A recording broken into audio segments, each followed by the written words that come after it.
nga ba nagsimula ang lahat? Likas ating mga tao ang magkasala.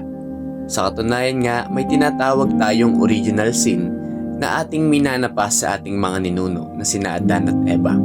Nung kinain nila ang bunga ng punong kahoy na nakakaalam ng mabuti at masama, na lubos na ipinagbabawal ng Diyos na kainin noong naandun pa sila sa halamanan ng Eden.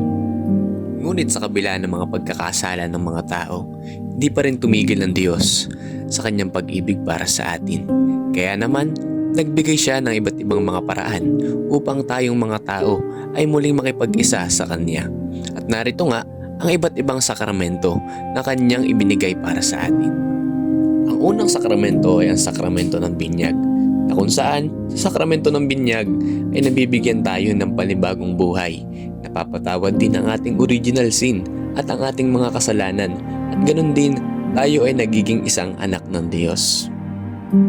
Ang sakramento ng binyag ay una sa 7 mga sakramento, dahil sinasabi na ang sakramento ng binyag ay nagsisilbing susi ng mga mananampalataya upang siya ay maging kaisa ni Kristo at ganun din ng simbahan.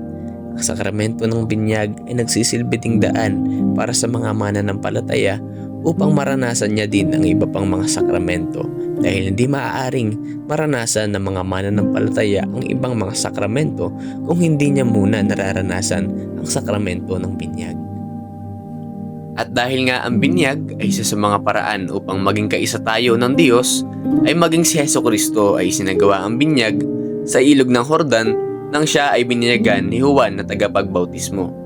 Ginawa niya ito upang maging halimbawa sa atin na bagamat wala siyang kasalanan, ay ginawa niya ito upang ating tularan at malinis din tayo sa ating mga kasalanan.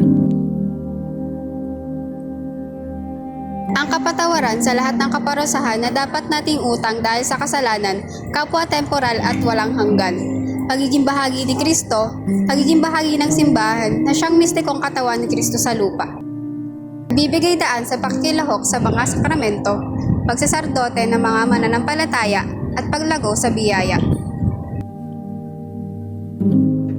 Pagbibinyag ay kinakailangan lamang ng tubig at ang salita ng Diyos. Kaya naman, ang mga simpleng individual ay maaaring magsagawa nito.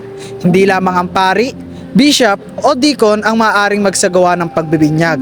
Maging ang simpleng individual ay maaaring magsagawa nito. Sa katotohanan nga, ang simpleng individual na hindi pa nabibinyagan ay maaaring magsagawa ng pagbibinyag kung ang tao ay nasa panganib. Ngunit, kailangan niya sundin ang mga proseso ng simbahan at bukal sa kanyang loob ang pagsasagawa nito. Sino-sino nga ba ang pwedeng binyagan? Sinasabi na simula pa lamang ay meron na tayong kasalanan dahil sa ating mga ninuno. Kaya, ang bagong silang na sanggol ay kinakailangan sumailalim sa pagbibinyag upang malinis ang kanyang kasalanan. Ang kinakailangan para sa pagbibinyag sa mga sanggol ay ang pananampalataya ng mga magulang at ng mga ninong at ninang, at sila rin na magtuturo na mamuhay sa pananampalataya sa Diyos. Para naman sa mga malalaki na, ang kinakailangan sa pagbibinyag ay ang kanyang pananampalataya sa Trinitarian Creed o ang Ama, Anak at ang Espiritu Santo.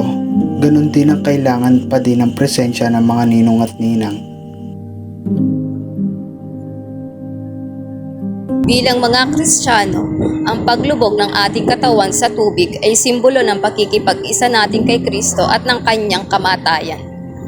Ibig sabihin, ang bautismo ay simbolo ng pakikipag-isa natin kay Kristo ngayon at sa susunod na buhay na walang hanggan.